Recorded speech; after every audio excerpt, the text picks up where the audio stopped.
Hey everybody, what's going on? Welcome to the GB3 Podcast, part of the DNA Digital Network. So now, not only can you find this podcast on YouTube, but you can now also find it on iTunes, Google Play, Stitcher, and other places that podcasts are available. Now you can listen to this program on your favorite audio device. For more details, check out DNADigitalNetwork.com. I am one half of your dynamic duo, the Reel Geno Reynolds. And I am Bill HeiseNerd Fields. How's it going tonight, Gino? Oh, it's going okay. It's been a long week already, and I know it's Monday saying that, but you know, it's been a long week already.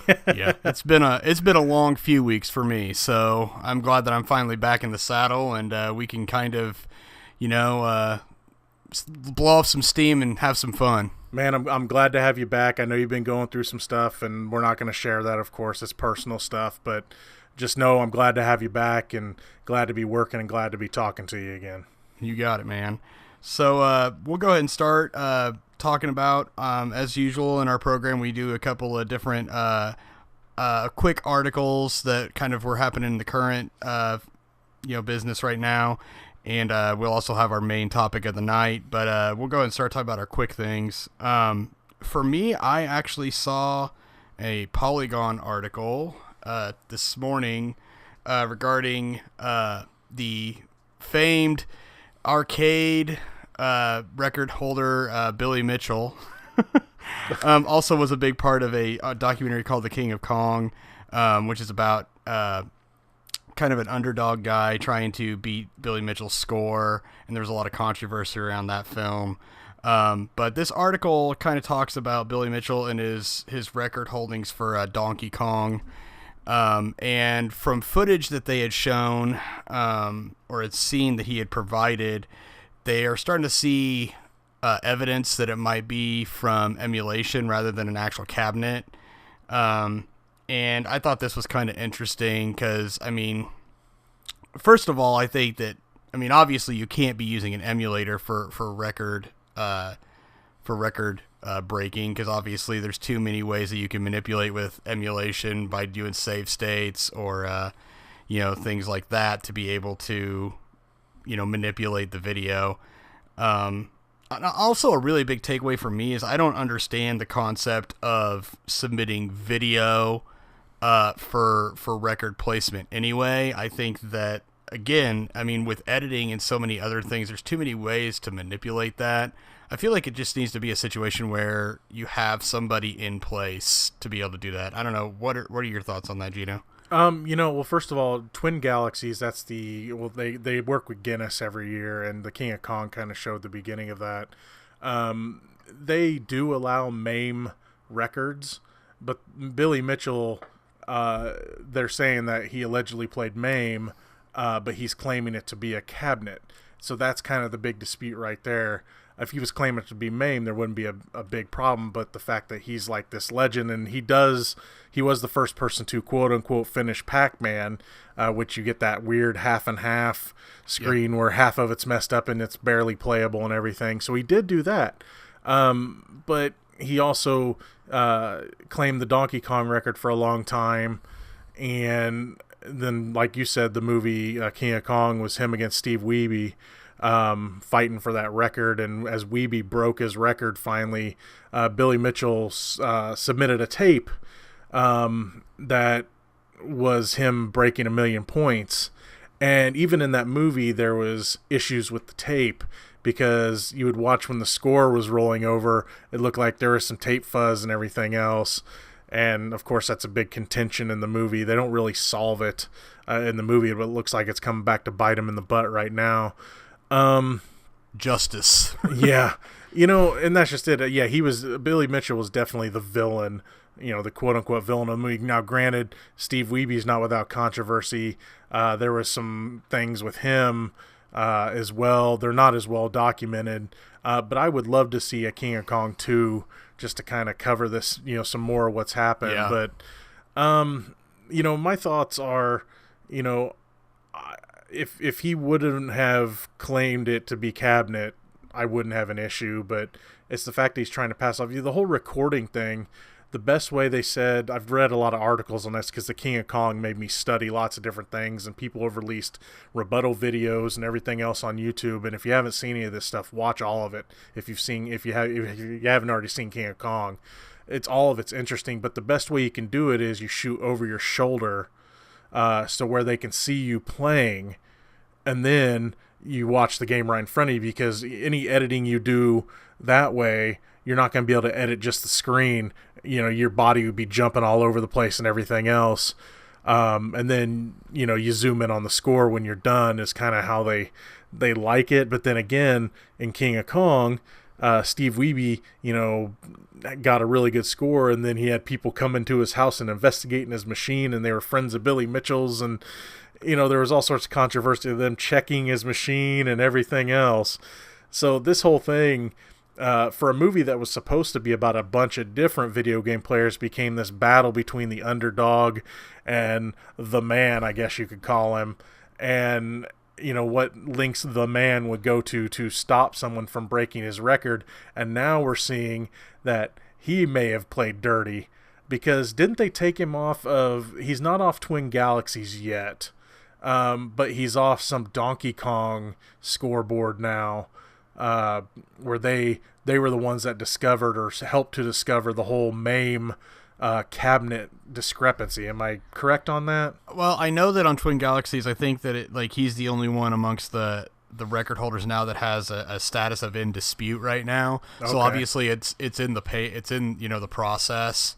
I just think that, man, that Billy Mitchell was a complete tool bag in that movie, by the way. But well, it was weird because he would do some really nice things in that movie, but then when it came to his scores, like he was helping that old lady, bought her a Qbert machine and things like that, because he wanted her to break some Qbert record and things like that.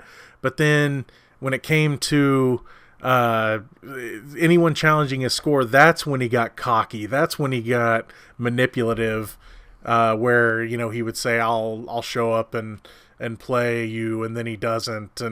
And that was another thing I guess they're disputing, is no one has seen him, other than the Pac-Man thing, no one has seen him do any of these Donkey Kong scores live. He also had a lot of scores on Donkey Kong Jr., according to that movie, and Steve Wiebe busted him on those too. But they kind of focused on just main Donkey Kong. But then apparently now he hasn't done any of this stuff live, so they're definitely disputing him. Right. I just think that I like your idea. I mean, shooting it from behind the shoulder makes perfect sense if you're going to shoot video. But other than that, if you're just doing actual game capture footage, I just feel like you're just looking for too much trouble. I mean, I like the idea that, as long as there is a separate category for emulation, then that's fine. But I mean, then stick to that. I mean, if you wanted, I get it, because you were trying to keep your record or whatever, Billy, but I mean, you are clearly making yourself a total jackass out of yourself if you end up getting caught. So, well, see, I have a problem with the MAME records, because again, this day and age, back then, especially even when that movie was out, I mean, video editing, you could do it at home, but it was fairly new and expensive. Now everyone can edit anything. I mean, I take this program and I edit it real quick when we're done. I mean, I do my video reviews, you do your game stuff. I mean, anyone can edit nowadays. And MAME for me should be more about fun and just playing the games, because there's too many variables. When it comes to playing the arcade cabinets, good for you if you can buy an arcade cabinet and play these games. But the real honest way to do it, and this is what they touched on in the movie, you should do it live.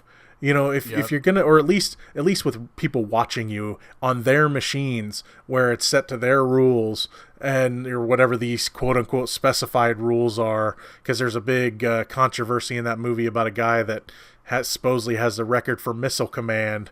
If you haven't looked up that guy, do you remember that guy's name? Roy Schilt. Roy Schilt, right? Mr. Awesome. Remember the guy that was helping Steve Wiebe, and that's why they challenged the board, because he got it from Roy Schilt, the guy that posed for Playgirl and stuff like that, and he was always challenging his missile command score. If you're gonna do it live, or at least to the, go to the, what was that, Fun Spot, I think was the name of the arcade. Yeah. The big one where where Weeby was playing. They should do it like that.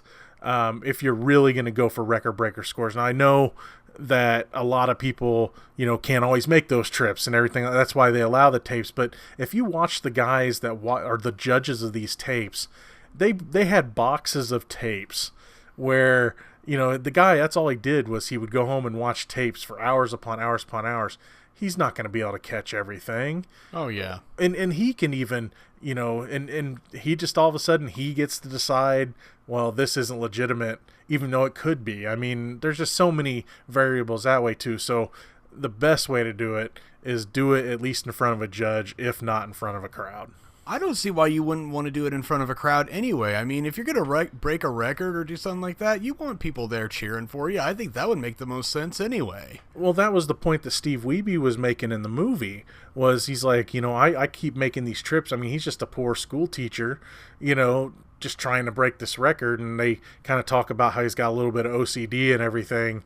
So his wife's kind of not totally on board, but she supports her husband, and he's making these trips just to beat a video game, and Billy Mitchell, I mean, he's being called, player of the century, and he's getting all these endorsement deals, and Twin Galaxies is all over his, just making him the man, and he's probably got so many, so much money coming in, it's not even funny. And now it turns out he might be, well, he was good at Pac-Man, but it might turn out that for some of it, he was a bit of a fraud.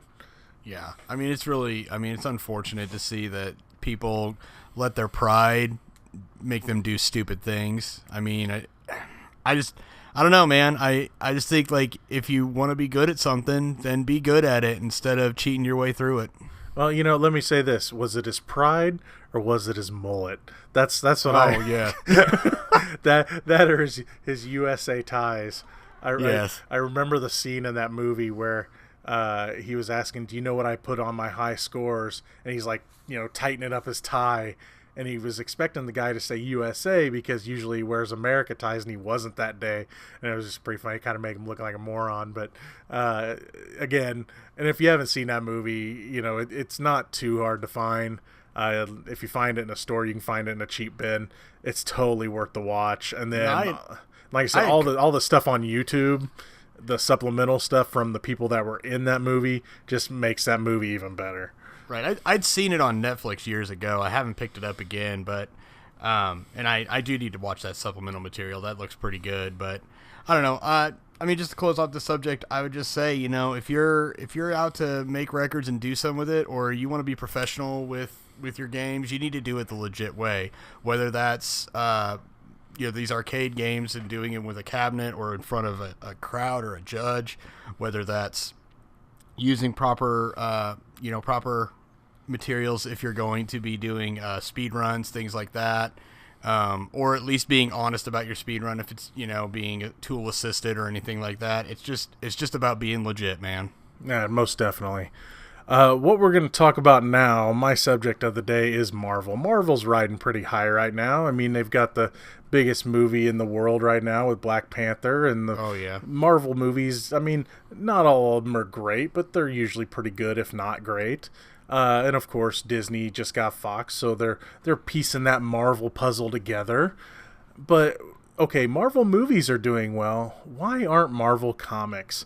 It come out that Marvel is going to yet again reboot their series, everything, Avengers, Black Panther, Wolverine. I believe the Fantastic Four are coming back now. That, of course, that they have them back. They're going to be back in comics. Everything's being rebooted again, and this is like, I don't know how many times they've done it since like 2013, but it was like 5 or 6 times I think I read that they've rebooted. I haven't read a lot of comics in a long time. I quit comics when Spider-Man sold his soul to Satan, Mephisto, to save Aunt May's life. I remember I was sick and I read that comic and I chucked it across the room and said, I'm done. I've bought a few comics here and there just to read, but I have not collected in a long time. One of my main problems with Marvel comics is they've always tried to fit in.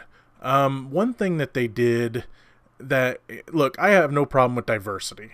I have no problem with characters being different. You know, characters like Miles Morales when he came in as Spider-Man in the Ultimate Spider-Man comics, I was fine with that. Peter Parker died in the comics, and they needed a new Spider-Man in the Ultimate Universe, so they introduced Miles Morales. I believe he was half Latino, half black, if I'm not mistaken. Yeah, he is. So I have no problem with that. My problem is when they tried to change everything. They tried to change everything just to include everybody. And I think they went about it totally the wrong way. Instead of making Thor, I believe Jane Foster became Thor, which I'm not a big Jane Foster fan anyway, especially from the movies. We know. But even in the comics, I was never a fan. They changed Thor to Jane Foster. They kind of killed off Iron Man. He became AI, which, I mean, that's cool and all, but then, well, we need to have a female Iron Man. It's Ironheart. And then they've just done all sorts of things trying to fit in so many different things all at once just to make everyone feel included. And my problem that I had was not the diversity itself. And Marvel saying, well, we're going back and rebooting because everybody hated this. Everyone said, we just want what was already there. Well, it's your fault. Well, right? See, that's they're blaming the readers that, you know, they're not giving these characters a chance. It's like, no, you're forcing them down our throats. I would rather them try to create new characters. I mean, how dare they? How dare they try to create some new interesting characters that are, you know, of different, you know, races and nationalities and genders. You know, why not give us new characters instead of trying to force differences on the characters we already know and love? I think they're afraid that, well, if we don't put them in these characters, people won't read them. Because, I mean, you got to admit, comic book sales are down. But it's not the fact that they don't have diversity or anything. It's the fact that they haven't had a lot of interesting stories in a while, even with their established characters. And they thought, well, people aren't reading it because it's not diverse. So what is your take on that? Well, I'll tell you what. I think that diversity doesn't need to come from the fact of changing the original characters. The diversity comes from the fact that there are plenty of characters that are already diverse. I mean, we have Black Panther, we have Black Widow, we have plenty of female and other race characters that we could be using and showcasing, and that will be enough to get your diversity in. I think a lot of the problem isn't necessarily having to do with the content of the comics that are affecting sales. It's just the fact that people aren't going to buy comics in print anymore. People don't buy books in print, let alone buying comic books in print. So, I mean, maybe Marvel needs to find a way that works well for digital distribution that is easy access and is affordable. Well, you know, another problem I think that they have is, let's see, how do I put this? They have too many books. I mean, think about it. When you have so many different X-Men books, they at one time had like, I think 4 Spider-Man titles going. You have a couple different Wolverine titles. You know, I think that they think that people are going to read everything they put out. Everything's a major event now, you know, and it started back when Civil War was successful. House of M was before it and it did okay, but Civil War came out and it's like, the good guys are fighting each other, right? And people did buy it up, me included. It got me kind of back into collecting. But then they pushed it too far where everything had to be a major event. Oh, now we've got World War Hulk, and now we've got, this and that, and oh, wait, now the Skrulls are invading, so we got to put all the comics back together, and oh, hey, another Secret Wars. I think the last straw, just wanting to follow up on it for me, was when they all of a sudden go, oh, we're going to do Secret Wars, Civil War, World War Hulk, all that stuff over again. They did different versions of it not too long ago, and I just stopped checking in. I was like, you know what? I'll just watch the movies because, I mean, yeah, they can be a little complicated here and there, and you got to kind of follow everything. But at least, there's only like 2 or 3 of those a year. And I think they need to take a little bit of ideas and advice from their movies. Do less. I know you want to hire you want to hire all these writers, you want to hire all these artists, and you want to sell, mucho grande books. But if you're putting too many books out there, no matter what characters you have, not everybody, I mean, especially when comic books cost, $4 or $5 now. Back when I first started collecting, I mean, this is going to show my age, but they were $1, Right. Whenever you're wanting to charge $4 or $5 for a comic book, no one's going to buy, 10 different series. Plus you've got DC, plus you've got all the other brands out there that are putting out good stuff. So they need to create some new characters, throw in the diversity in there, that's fine, and then do less books and focus in on those books. Stop doing so many big events. I think that's another big issue they're having. Right.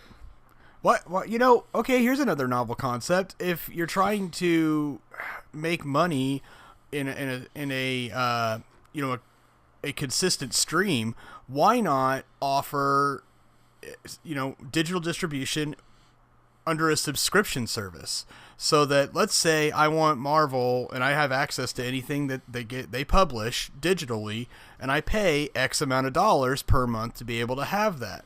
Well, and do trial sessions so that you get people really into it, and I think that would be a good way to do it. And then maybe they can kind of cater it into you well enough so that I mean, when they have these bigger events, so that you're actually going through the steps, in the chronological order that it needs to be in, so you don't get confused or anything like that.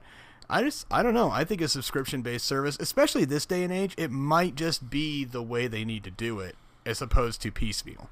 Yeah, one thing they did try to do digitally was they tried to turn a lot of their comics into like motion comics, and those are cool for like a minute. Right. And usually the voice casting, because they always put voices and stuff to the word bubbles, and it's cool for like a minute. I tried sitting through, I believe it was a Black Panther one a while back, and I just couldn't do it because it just felt like a shoddy cartoon, where as in you can watch the cartoons that are on Disney XD, or you watch the movies, and though I've had problems with some of the way the movies look, even Black Panther, they're way better than trying to sit through a motion comic or something like that. And another problem they're going to have with digital distribution, I think, is a lot of comics you can find online. I mean, people will put them up there. I know they're not supposed to, but they're there. They will. I mean, it's just like you go to YouTube, you can listen to any song you want pretty much. You can, a lot of times you can find whole movies on YouTube depending on what it is. I saw on there the other day someone had all of Dogma up on YouTube. How they got away with that one, I have no idea, but it was there, So I mean, the same thing with comics. I was researching a comic for one of my Punisher retrospectives, and I didn't have the comic book. I didn't own it, and I was like, well, let me just look up some information on it. I typed in the comic book, and boom, there it was online. PDF. It's like, oh, hey, I can read it. Maybe I shouldn't, but it's there, and I needed to research, so it was there. I just don't know. I don't want to say comic books are a dead art. I just think they're an overdone art, because they, you had DC doing big time events, you had Marvel doing big time events, then you got all these little comic book companies, and then you've got all the independents. You go to a Comic-Con and see, there's tons and tons of artists trying to sell their own independent comic books. I mean, there's just so much you can read out there that even though I know Marvel is the big one and DC is one of the big ones, even they can't overdo it, because if they do, people are going to tune them out and just focus on the movies instead. Well, also maybe Marvel needs to put some more focus, instead of into comics, put some of that focus into their animated division, which obviously suffers in comparison to DC. And then maybe we could have a little bit, more variety there. I mean, maybe that could be the basis for, the storylines for movies and things like that, I don't know, just change it up. I would love that, because granted, I like the stuff they've put on Disney XD, like the Ultimate Spider-Man and the Guardians cartoons, okay, and the Avengers cartoons were good. But yeah, them made for home DVD releases. I mean, there were some okay ones, but yeah, they suffered compared. I mean, even DC's worst ones, are better than Marvel's best ones when it came to like their. Oh, they had a couple Avengers ones. They had an Iron Man, a Doctor Strange. Yeah. I did enjoy the Wolverine versus ones. Those were okay. But most of them, they had some future Avengers thing that was pretty good. But yeah, whenever I just watched Batman Gotham by Gaslight the other day, and it puts half of what Marvel did to shame, and it was just okay. So, right. That's definitely a good idea. I think that if they, the comic books aren't going to go away, and I understand that, and I don't want them to, but it's the fact that they want too much from a medium that it's not, a lot of people don't collect comics anymore. I still have mine, and they just kind of sit there, and that's just what they're gonna do. Is the value even as high as it used to be? I mean, I don't follow it enough. For some, I mean, of course, if you have a first appearance of Batman or I was at a Comic-Con not too long ago, and someone had a rated 1.9 first appearance Spider-Man. They were still, wanting for like $3,000, $4,000. I mean, so of course something like that's going to sell, but is the, Death and Return of Superman worth any money anymore? Not really. Is Civil War worth any money? No, not really. It's because they do a lot of reprints and stuff of that, don't they? Anyway, so if there's a big sale, I believe Civil War had a few different prints. And of course, back in the day, first print was worth more, but, a lot of times it's just comics just aren't what they used to be. And honestly, they're never going to be that again. No, they sure aren't. So, all right. I think that pretty much puts us to the point where we need to start talking about our main topic of the day. We're going to talk about movies and video games, and whether that's a match made in heaven or a match made in hell. I was just tooling around with this idea with Geno like a couple weeks ago. I was like, there's a lot of movies that are based on games that have kind of come out recently or are coming out and things like that, with, Tomb Raider just coming out, and then we have Ready Player One coming out next month. And we just, and I was like, I just want to put my 2 cents in about video game based movies and games based off of movies. So I thought this would be good. I figured we probably just kind of do things like we usually do. We talk about, the bad, the ones that are somewhat maybe good, and going for there. But I've got a couple first ones right off my bad list here of movies that are based on games. The first one that I wrote down was Street Fighter. Oh, man. Look, I know Street Fighter's not good, but I've got a soft spot in my head. Okay. I get some stupid enjoyment. Don't get me wrong. That movie's stupid. I get some enjoyment, but I understand why it's on your list. Go on. Okay. I haven't seen the second one, the straight to video one, the one about Chun-Li or whatever it was. Oh no, that one sucks. Yeah, I figured it did. There is nothing good about that. Was it like Chris Klein like in that, and he was like from American Pie, and he was like the villain or something like that? I don't remember if he was in it.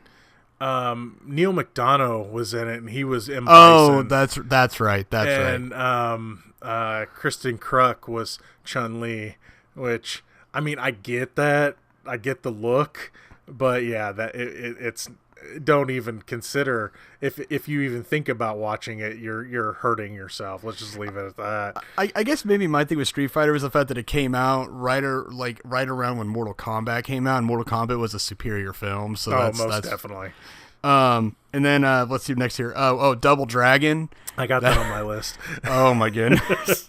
The only thing that's memorable about Double Dragon is that one of the brothers ended up being like the chairman on Iron Chef on Iron Chef American Food Network. It's like, I guess it wouldn't have been Bimmy, it would have been Jimmy, right? Oh yes. If you're a gamer, you understand that joke.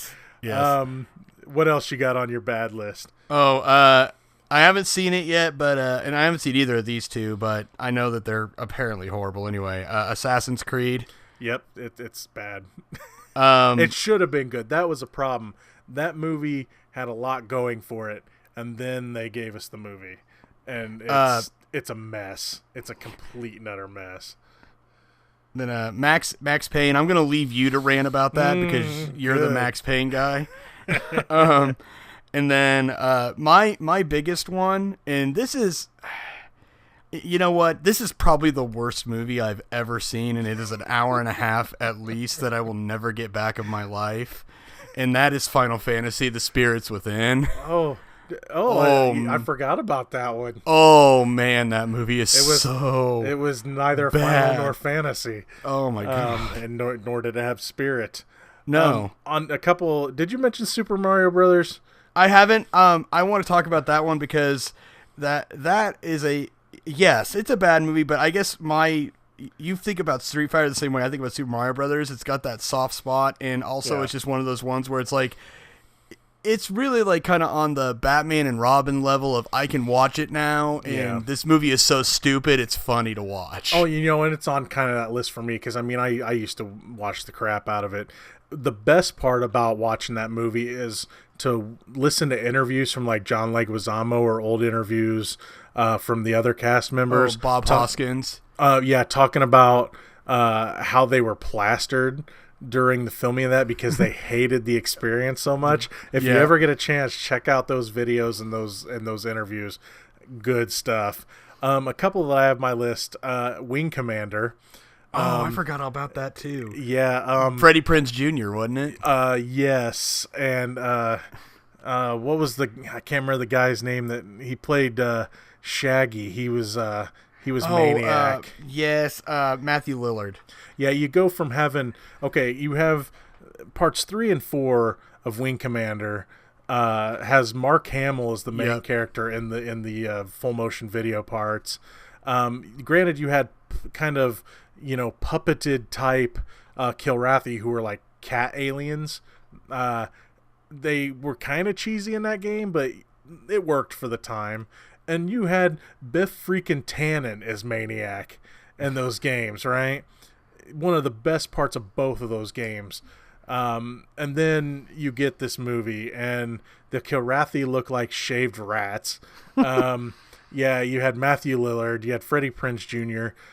Something funny about that movie is when I started working for the TV station I work for, that's when I seen it. Okay. And in their ships, the headphones they used in the ships were the same I was using running a camera in the studio, and nice. I thought that was pretty funny. Okay, apparently they didn't have the budget for something better. Yeah, it's like, they got hand-me-downs where we used to get them, I guess. Okay, so I want to talk about Max Payne. Okay, those of you that follow my channel know I've been playing through Max Payne 3 just so I can show people that Max Payne is actually cool. Mark Wahlberg and Max Payne is an insult to Max Payne. So much of an insult that I printed up copies of DVDs and bought posters and shot them up with guns one day because I couldn't take it anymore. It tried. Don't get me wrong. It tried. But all these try. But I don't know. You didn't see Assassin's Creed. But Max Payne, it takes some things that work in Max Payne, like the bullet time and everything else, and it does some of that stuff. But then it tries to make reasons for that. There's some, there was like a drug and stuff in the first Max Payne game, but it didn't do what the drug did in the movie. And there was just so many little things. It's hard to explain them all. But, I tried. I sat through that movie a few times, and I hated it more every time I watched it. I mean, if you like Mark Wahlberg, you might like it as a generic shoot 'em up, but as a fan of Max Payne, and you've played through those games have heart, those games have tragedy, those games have just really cool action, everything you could want in like a noir type movie, or a noir type like cop movie. And that movie had none of that stuff. It just tried to take, bullet time's cool, and there's just so many reasons it drives me nuts. If you want to know the story of Max Payne, play the Max Payne games. Stay away, far, far away from the movie. You know, another one that I just thought of that's terrible is Doom. Oh God. That movie. I forgot all about Doom. Oh my God! Like, okay, how do you have a movie when it's like, okay, why is it aliens? Why? Okay, it's still a rated R movie. Why couldn't it have been demons in hell? Why couldn't it have been that? No, we had to have aliens and like some serum that made them like, you know, all super bad and terrible, and then like, you know, oh, let's do some fan service and have like a 5-minute sequence where, you know, where he's running through in first person or whatever. And Yeah. I was like, God, man, this movie is so bad. Yeah, It's like, I don't know. Was that movie PG-13? no, it was R. Was it R?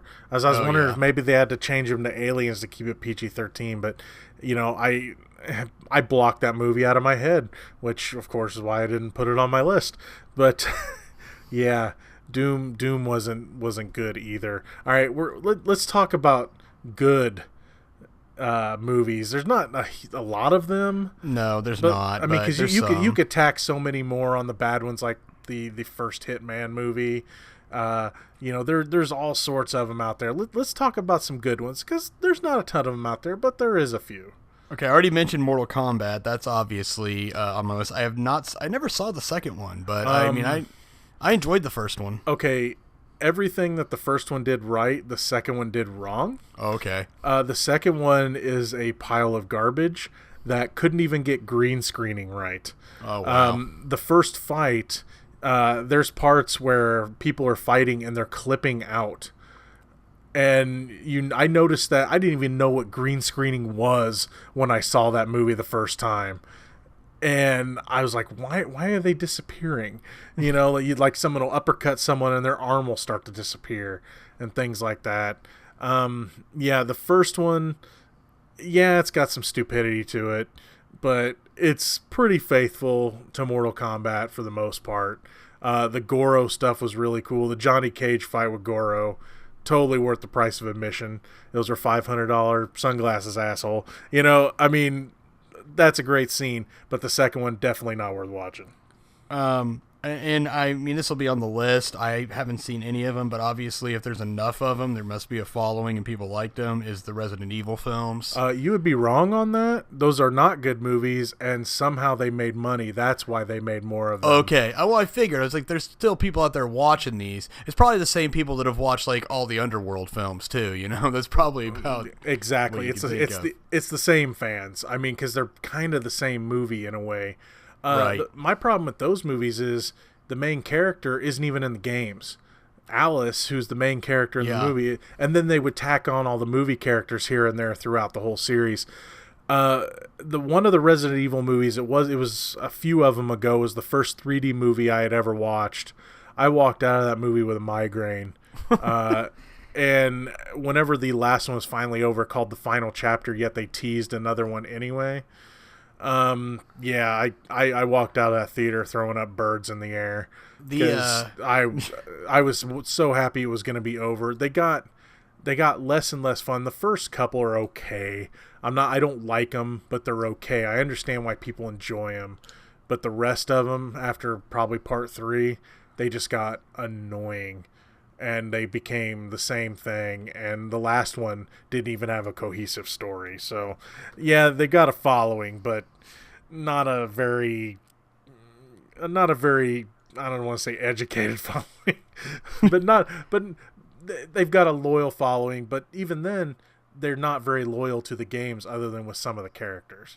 The first 3D movie I saw was Clash of the Titans, so there's that. Ooh, so ouch. that was bad. Oh my goodness. Okay, so we did talk about Resident Evil. Tomb Raider. I haven't seen those either. I've kind of like dropped off of video game movies after a certain point because I was like, okay, these are just as bad as they are.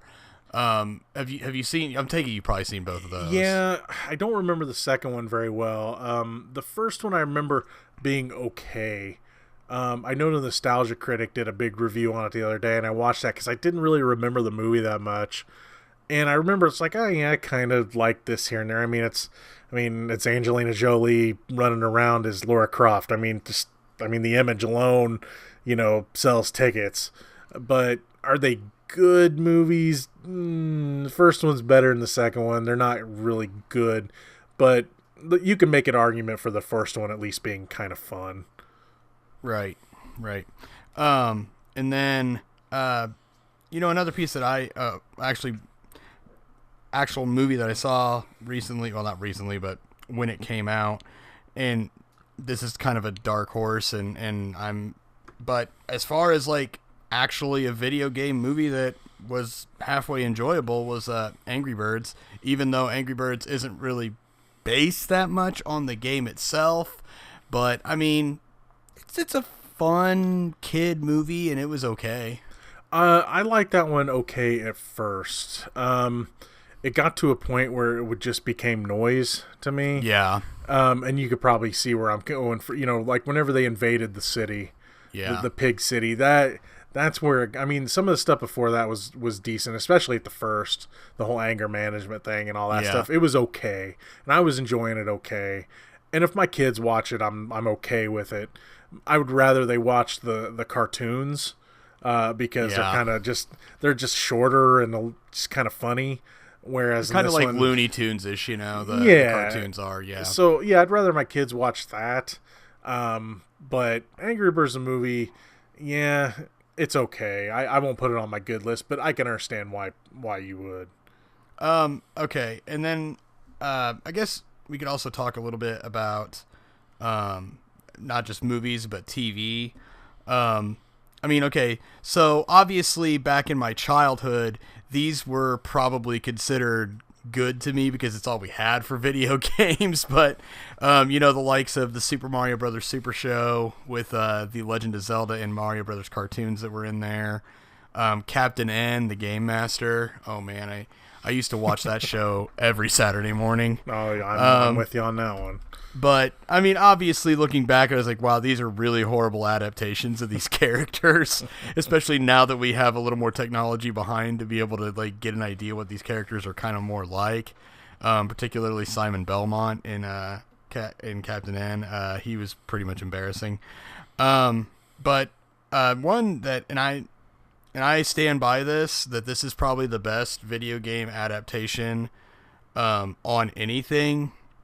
And I could talk about it in length, but Castlevania, the Netflix series that came out last year, is without a doubt in my mind the best video game adaptation that's ever come out. I mean, it takes straight from Castlevania 3, introduces the main characters flawlessly, introduces the story flawlessly. Now I'll say that's based on this first season where we kind of get the exposition of the characters and the story, and it worked out great.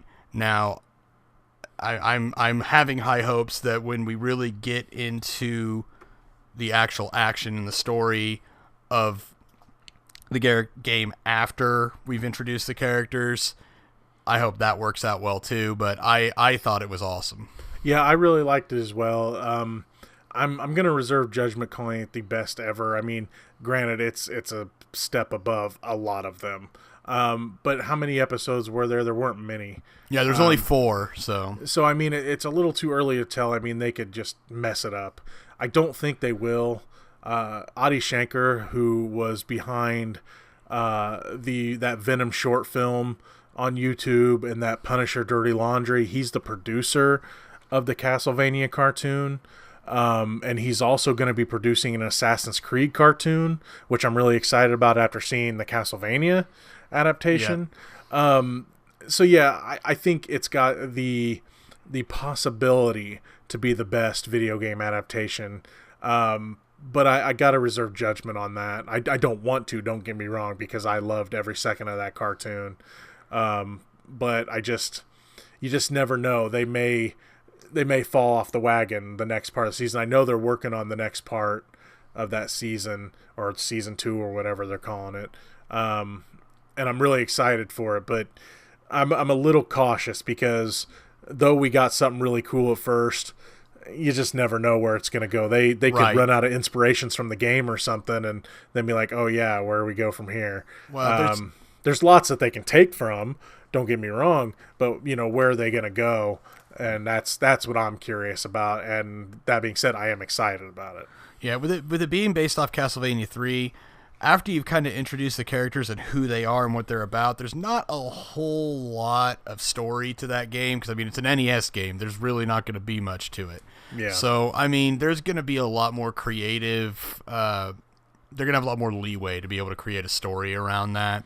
And I don't know, man. I think it'll work. The humor in that I just think that the voice actors did a really great job in that and everything. Gosh, who's the guy who plays Trevor? The guy who played Thorin, whatever his name is. I can't remember it. Yeah, drop it off.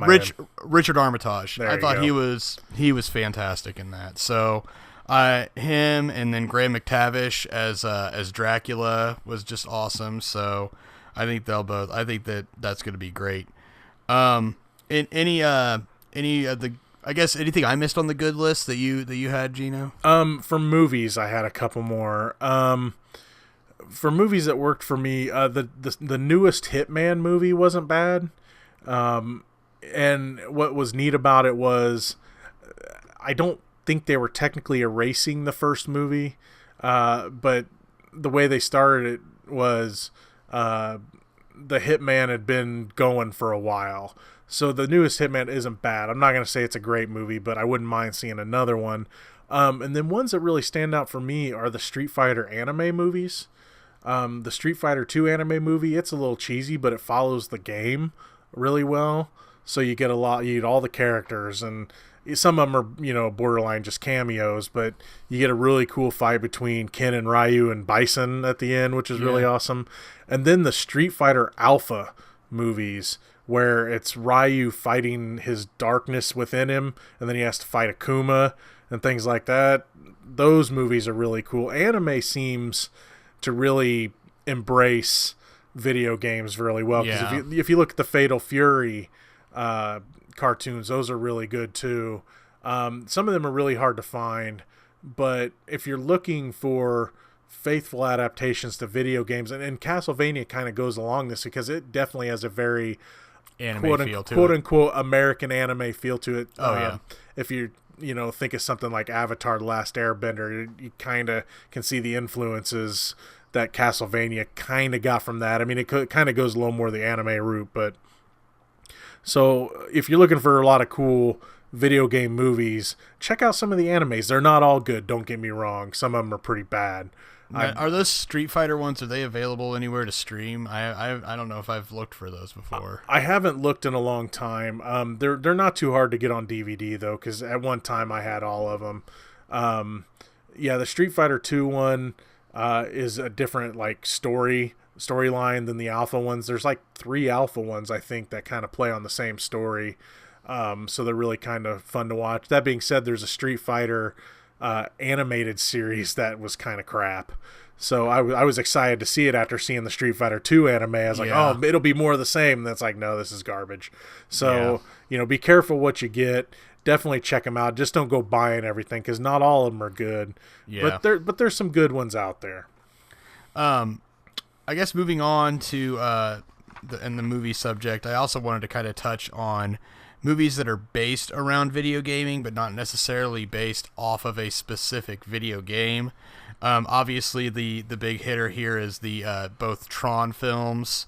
It's been so long since I've seen the first one, and I never did see the new one.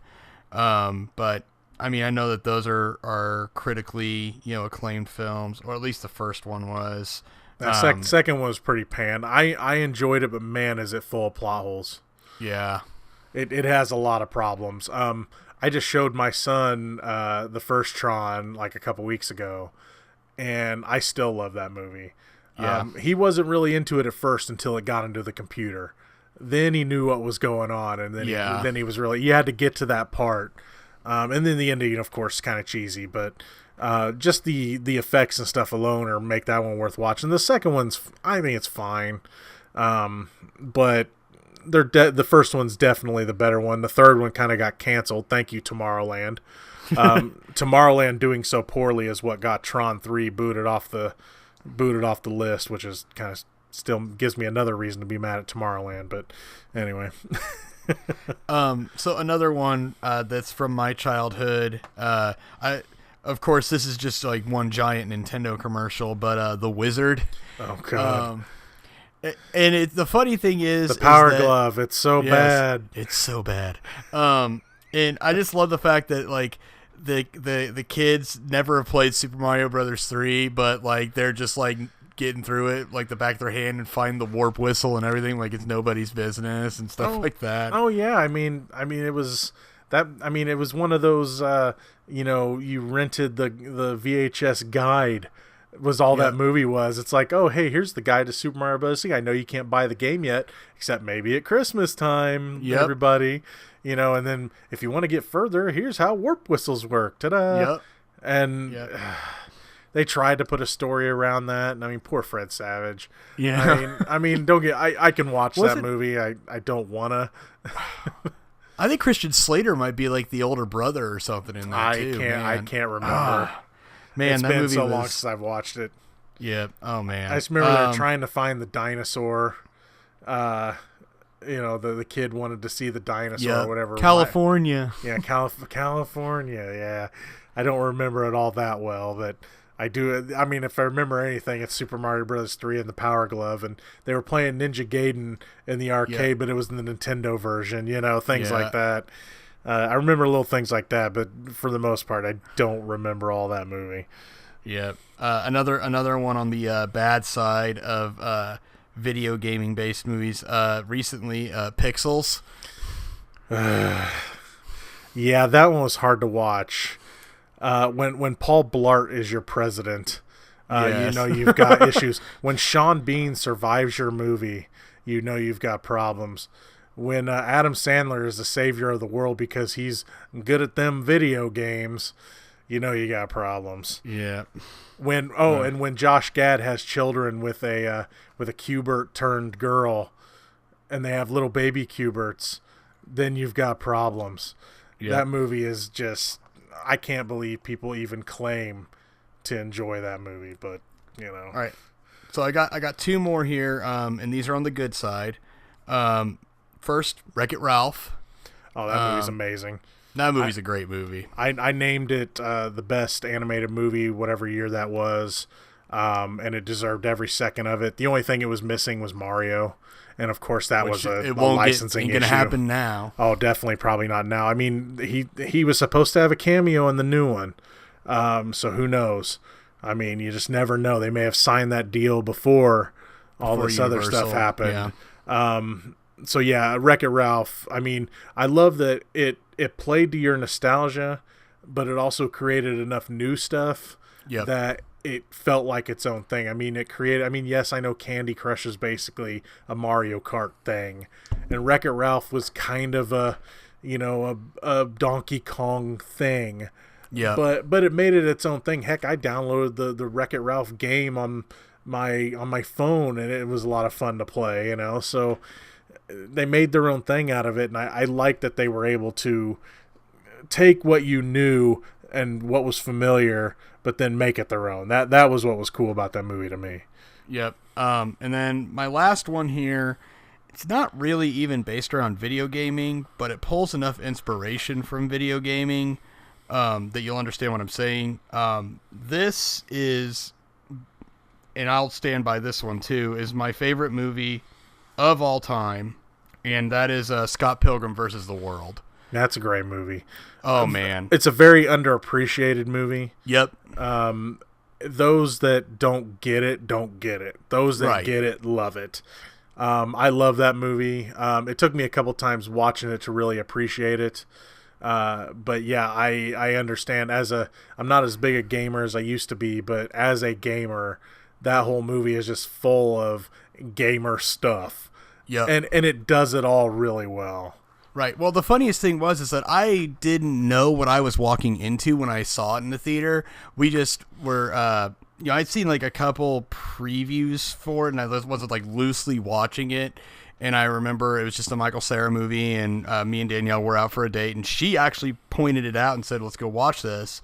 And then when the Universal logo comes up, and it's like an 8-bit, and it's doing chiptune, and I'm like, what is – you didn't know this is like a video game type based movie? And then it like goes to the thing where it says in some time ago in Toronto, Canada, and then it does like the music from the Zelda intro, Zelda Link to the Past intro. I'm like, okay, I'm sold. This is an absolute win. Yeah, I could see how that date for you went, right? She's like, it's a video game based movie, honey. You're like, I love you. Yes. Well, it's funny because like she was like probably the only like girl in there that was like kind of like chuckling and getting to the references where like, you know, nobody else in there was. Not that there aren't girl gamers or whatever, but even that, I mean, I thought that was interesting. I mean, I just love that movie. It's probably one of the most quotable movies for me. Edgar Wright is just that man makes a movie. I'll tell you what. Yeah, you know, that movie for me, I didn't know much about it either. I hadn't read the comics. I kind of knew what the comics were. I know that the movie and the comics are a little different. Comics are not as happy at the end because there's more comics. But you know, as a gamer type person or as a gamer, if Scott Pilgrim is a movie you have not seen, that's one that I can't recommend enough. I would just recommend it for, I mean, maybe if you aren't a gamer you won't get it, but it's still an enjoyable movie nonetheless. I would just give it a shot if anybody hasn't seen it yet. It just feels like to me that was a movie that didn't get a fair shake. I mean, I remember I wanted to see it again, but it was out of the theaters like super fast because it just didn't get enough traction. So yeah, it definitely picked up a cult following on DVD versus the theater because it was. I remember seeing it in the theater, but it was definitely gone pretty quick. Yep. So I guess we're going to turn this around and talk a little bit about video games that are based on movies because, again, I think that this is also a bit of a train wreck. And this is starting from like the Atari 2600 days. I recall just the pain of playing Raiders of the Lost Ark on the Atari 2600 and E.T., of course. Yeah, I got E.T. for that Christmas. You know, I actually did beat that game, though. Okay. You know, I can't believe it ever happened, but I remember we did figure it out. You couldn't do it every time, and it was a pain when you did it, but I did beat it. There is some satisfaction there. Is that game good? And would I recommend anyone play it, even in emulation? Maybe to see how bad it is, but for any enjoyment, yeah, E.T., the story behind that game's creation and everything else and the whole landfill and everything else, you know, if you haven't checked in on this stuff, it's like the King of Kong. There's so much out there about it. The Angry Video Game Nerd movie, which we went and seen in Chicago, it's about that, and that's kind of a funny look at it. But then there's actually documentaries out there about the real excavation of this landfill, finding, you know, the stuff that may or may not be there. For those that haven't seen it, I mean, you've probably read the news reports, but so yeah, E.T. is definitely high on the list of. You can't blame the game creator because he had like a few months to create it by himself, but just the game itself is pretty bad. Yeah. And out with like Raiders of the Lost Ark, I just remember like taking the longest time to even figure out how that even works. But you have to use 2 controllers to be able to play the game, to be able to navigate the menus and stuff, and it was just ridiculous.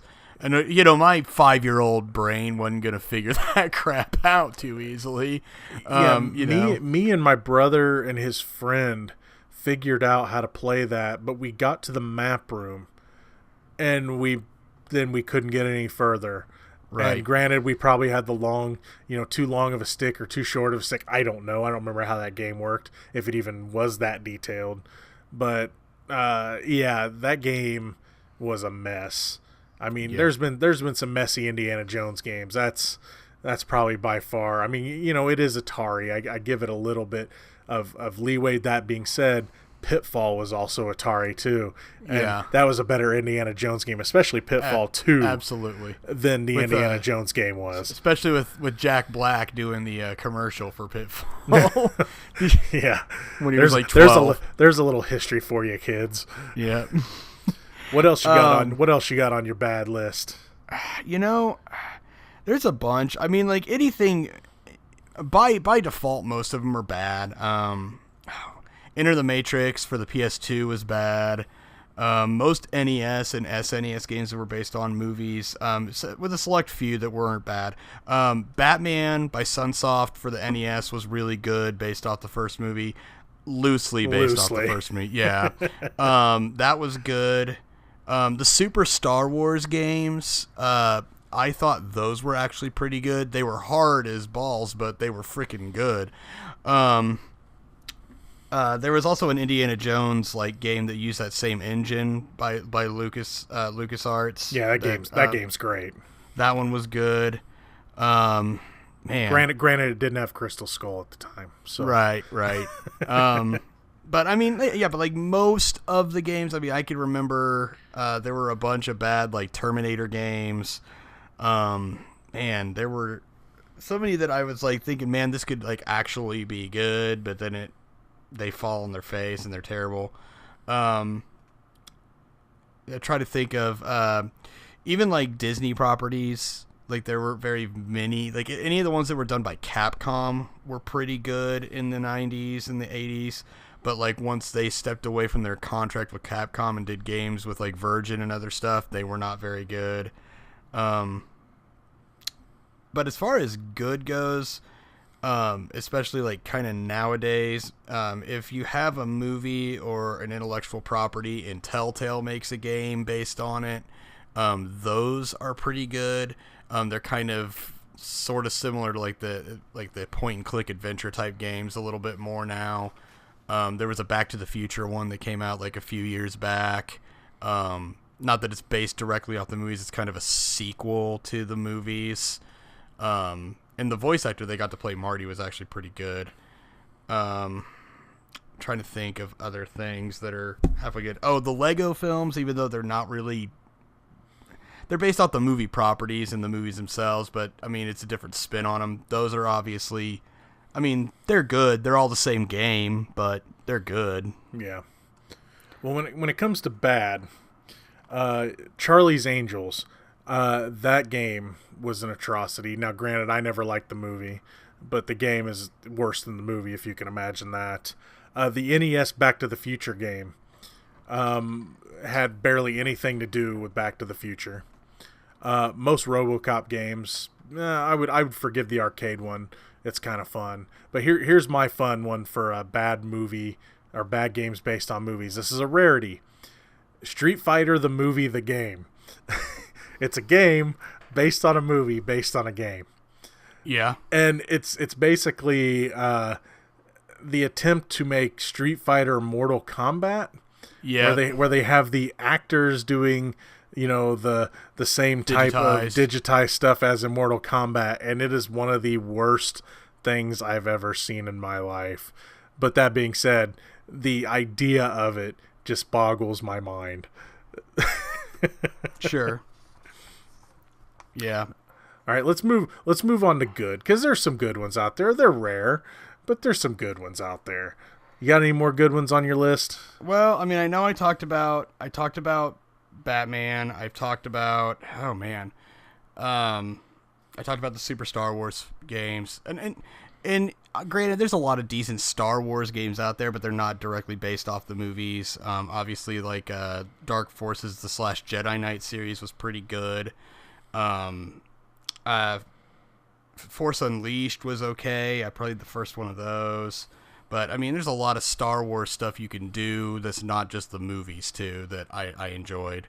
Like I said, the Lego games are pretty good, too. But, I mean, that's most of my list. Well, the ones I've got that work, first of all, is Tron. And, of course, a lot of us played the Tron arcade game before we watched the movie. And Yep. there are debates out there, which came first. GoldenEye, at least at the time, was good. I don't think it's held up. A lot of people would shoot me for saying that. Odd Job is Still Broken. And then the remake they did with Daniel Craig is an atrocity. The Godfather game is actually really good because it kind of plays along with the movie. You're a side character working for the different Godfathers from the movie, and you take part in a lot of the famous movie scenes. You're the ones doing the assassinations at the end during the child dedication and things like that. We talked about some of the Capcom Disney games, The Lion King, Aladdin. Those, I don't remember if those were Capcom or if those were Interplay. And then, of course, DuckTales was amazing. Yeah. I mean, I know that's not movie, but there's a DuckTales movie. But if you're going to play any Capcom, game based on a Disney license, it's got to be DuckTales. And then a rarity where a good game came from a crap movie would be X-Men Origins Wolverine. Granted, you still had to fight Baraka Cyclops Pool at the end. Yeah. But the game itself did more. You fought Sentinels and you fought different mutants from the comics and everything. It was M-rated, so Wolverine would get tore up and you'd see his bones and he would heal and things like that. So that game was really cool, even though the movie was garbage. Yeah. And that's pretty much my list. I mean, there's a few other good ones here and there but there's definitely more bad than good. Well, I guess in closing we can just say, video games and movies are just, I mean, it's obviously a vicious cycle and it's going to keep going. And eventually, sometimes we get some halfway decent hits. So most of the time we get ones that fall flat, but as long as both mediums are available and money can be made, we're just going to keep getting them. When it comes to movies based on games, the problem we have now is games are practically movies themselves. Right. You give me something like Halo or Gears of War or Zelda, even though I would love to see an animated Zelda movie, which we might now, given if Super Mario Brothers, the new one that Illumination's working on, does well. There's things like that I would like to see, but a lot of that stuff is too cinematic now. Now, whenever it comes to games based on movies, there's a little more leeway there. If you look at ones like Spider-Man 2, where they took a lot of the good stuff from the movies, but then they added stuff to it and things like that, that's how you need to do it right. I'd rather see games based on movies than movies based on games, even though you're right, they're just going to keep making them because people are going to keep seeing them. Oh, yes. So we can only just hope for the best, right? That is correct. Tomb Raider's next, and I'm not too excited about it. I'm not too excited to see it. I was never really a fan of the games, but I love being proved wrong, especially with something like that. If that movie can prove me wrong, I'll be the first one to admit it. Well, we'll see how it goes. Yeah. Anyway, you want to plug the channels, man? Yeah, man. I am the Reel Geno. You can find me on YouTube, Twitter, Facebook, all that stuff under the Reel Geno. That's ReelGeno. I do movie reviews. I've been doing a little bit of Let's Plays, as I talked about earlier. I'm playing Max Payne 3 on the channel, so if you want to see what Max Payne really is like, definitely check that out. Doing a lot of fun stuff on the channel, and I ask that you subscribe and watch the stuff. As we've talked about before, I didn't make the YouTube cut, but I'm getting closer, so I look forward to YouTube having to look at me again. So if you get a chance, take the time, and I'd appreciate it if you watch my stuff. Also, you'll be able to find me at HeiseNerd. If you just search HeiseNerd with one N, you'll be able to find me. I'm usually one of the first ones you'll hit up, or any videos that I have. Be able to get on the channel, and feel free to subscribe, comment, like, all that good stuff on the videos. I do my program, HeiseNerd Speaks, once a week. Plus, I also do some Let's Play and some live streams. I'm going to get back on the stick here pretty soon with that, and have some new content out for everybody. Also, just be sure to like and comment and subscribe on our channel at GB3. We do enjoy the feedback and the support. Also, just again plugging that we are part of the DNA Digital Network, where you'll be able to find us, on Stitcher, on iTunes, and where other podcast, audio files can be found.